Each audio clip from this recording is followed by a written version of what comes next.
નમસ્કાર મિત્રો, દેશ અને દુનિયાના તાજા અને મહત્વના સમાચારોમાં તમારું હાર્દિક સ્વાગત છે। શરૂઆત કરીએ મુખ્ય સમાચારોથી। ટાટા બીએસએનએલ ની ડીલ જીઓ અને એરટેલ પર ભારે પડશે। બીએસએનએલ ટાટા ગ્રુપ ટીસીએસ સાથે મળીને ભારતમાં મોબાઈલ ઇન્ટરનેટ સ્પીડને વેગ આપવા માટે સાથે મળીને કામ કરવાનું શરૂ કરવા જઈ રહ્યા છે। ટીસીએસે વધુ સારું 4G નેટવર્ક વિકસાવવા માટે ભારે રોકાણ કર્યું છે, જેથી ગામડાઓના લોકોને ઝડપી ઇન્ટરનેટ એક્સેસ મળી શકે।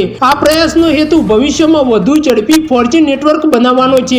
બીએસએનએલ આ પ્રોજેક્ટ હેઠળ ટીસીએસની આગેવાનીમાં કન્સોર્ટિયમ સાથે 15,000 કરોડના સોદા પર હસ્તાક્ષર કર્યો છે। આ યોજના હેઠળ બીએસએનએલ 1,12,000 જેટલા ટાવરો સ્થાપિત કરવાનો લક્ષ્યાંક રાખેલો છે, જેમાંથી કુલ 9,000 જેટલા ટાવરો પહેલેથી જ ઇન્સ્ટોલ થઈ ચૂકેલા છે। ત્યારબાદ મહત્વના સમાચારોની વાત કરીએ તો ખેડૂતોને ખાતર લેવા મળશે ₹15,000ની સહાય। ભારતના પ્રધાનમંત્રી શ્રી નરેન્દ્ર મોદી દ્વારા ખેડૂતોના કલ્યાણ માટે ઘણી યોજનાઓ બહાર પાડવામાં આવે છે। ખેડૂતોને સીધો લાભ મળી રહે તે હેતુથી પ્રધાનમંત્રી કિસાન સન્માન નિધિ યોજના વગેરે બહાર પાડેલી છે। ગુજરાત રાજ્ય સરકાર દ્વારા પણ અનેક યોજનાઓ ઓનલાઈન મૂકવામાં આવે છે। ખેડૂતોની આવક બમણી કરવા તથા ખેતીના ખર્ચને ઘટાડવા માટે આ યોજનાઓ બહાર પાડવામાં આવેલ છે। રાજ્ય સરકાર ખેતીમાં ડ્રીપ ઇરિગેશન પ્રમાણ વધે તે હેતુથી વોટર સોલ્યુબલ ખાતર યોજનાનો લાભ આપવામાં આવે છે। આ યોજના મારફતે એસસી અને એસટી કેટેગરીના ખેડૂતોને 75% સબસિડીને ખાતર લેવા માટે આપવામાં આવશે,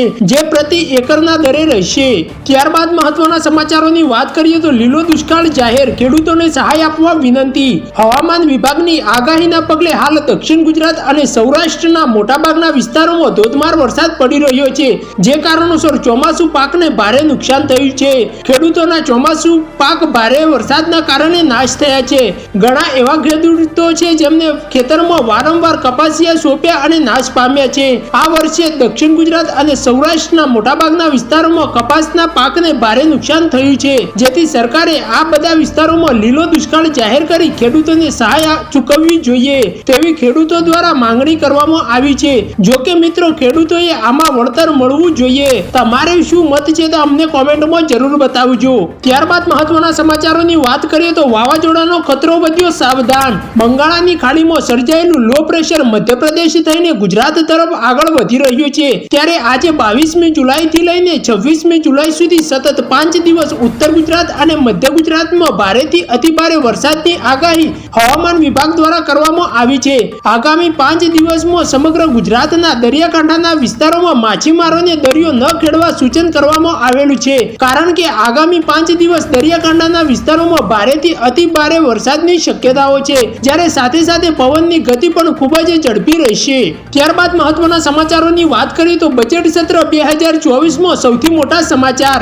નાણામંત્રી નિર્મલા સીતારમણ 23 જુલાઈ 2024ના રોજ નાણાકીય વર્ષ 2024-25 માટે સંપૂર્ણ બજેટ રજૂ કરવા જઈ રહ્યા છે। આ વખતે બજેટમાં સરકારનું ફોકસ મધ્યમ વર્ગ અને ગરીબો પર થઈ શકે તેમ છે। મધ્યમ વર્ગને ટેક્સમાં રાહત આપવાની વાત દેશના અલગ અલગ ક્વાર્ટરથી થઈ રહી છે, ત્યારે સરકાર ગરીબોના ઉત્થાન પર ધ્યાન આપી રહી છે। આવી સ્થિતિમાં આ વખતે બજેટમાં સરકાર 3 કરોડ લોકોના ઘરનું સપનું પૂરું કરવા માટે મોટી જાહેરાત કરી શકે તેમ છે। ત્યારબાદ મહત્વના સમાચારોની વાત કરીએ તો ભાજપમાં મેન્યુફેક્ચરો 19 ગેરંટી પૂરી કરી શકે છે મોદી સરકાર। સામાન્ય બજેટ એટલે કે સરકારી વચનો પૂરા પાડવાનું સૌથી મોટું માધ્યમ હોય છે। લોકસભાની ચૂંટણી પહેલા ભાજપે પોતાના ઘોષણા પત્રની અંદર મોદીની ગેરંટીના નામે વચનો આપ્યા હતા, ત્યારે આ બજેટના મધ્યમ વર્ગના લોકોને ઘણી એવી આશાઓ રહેલી છે। ત્યારે બજેટમાં મોદી સરકાર ભાજપના મેન્યુફેક્ચરોની 19 ગેરંટીઓ પૂરી કરી શકે તેમ છે તેવી શક્યતાઓ વર્તમાનમાં દેખાઈ રહી છે। મધ્યમ વર્ગને પણ લાભ થઈ શકે છે।